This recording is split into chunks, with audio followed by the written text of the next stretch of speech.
We're going to import our Photoshop work into Flash and Animate elements, and so what we need to do is just make sure we've got Flash open and create a new file, ActionScript3, and then import to the stage our Photoshop work, which is a .psd file. Now you can see your layers, and you need to tick this box so the size of the stage is the same as your Photoshop file dimensions in pixels. Then OK, zoom out, and you can see all our layers are here, and we can animate what we want to. So there is our library, and over here we've got properties and we've got library. An object that you selected, if you look at the properties, it'll tell you it's a bitmap, and in the library there are all our layers. Right now we can't play anything more than one frame.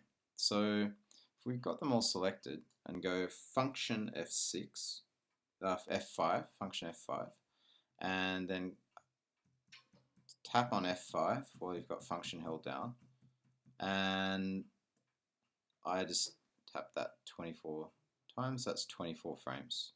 If I click on that last frame, it'll tell me that it's playing for 1 second.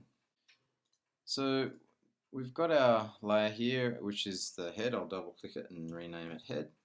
And to work more effectively with these objects in Flash, I've always found that creating a graphic symbol is much more predictable. Function F8 and call it head, and there you go. You've got a graphic symbol, and it's got more chance of working for you. So what we're going to do is the tail end here, that last frame, function F6 makes a keyframe, and that remembers rotation, location, scale, etc. Function F6 here makes another keyframe, and we're going to get the transform tool and rotate the head. Now if I scrub by grabbing this little playhead, I've got a basic animation, and if I go control click along here on the timeline in between the two keyframes and create a classic tween, I get this little arrow denoting a classic tween.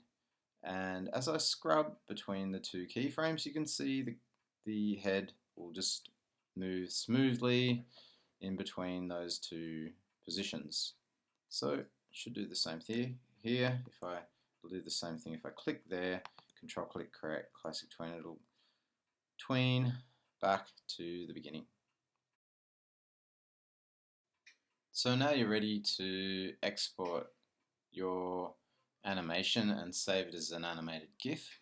And so what you need to do is just go File, Export Movie, and just make sure you've chosen animated GIF, and you should be okay with that playing back in a browser. So if I'll just save it in my downloads, and now repetitions, it has 0 to repeat forever, so it'll keep looping. It's pretty low res, probably enough for a screen though. 72 is not too bad for a screen. If you're really concerned about someone viewing it on a larger screen, you could change that. And then OK, and it'll export. So we've got our export, and I'll just go to my download folder, and here it is. Open it with any old browser, and I've got my animation. It'll just play back and loop over and over.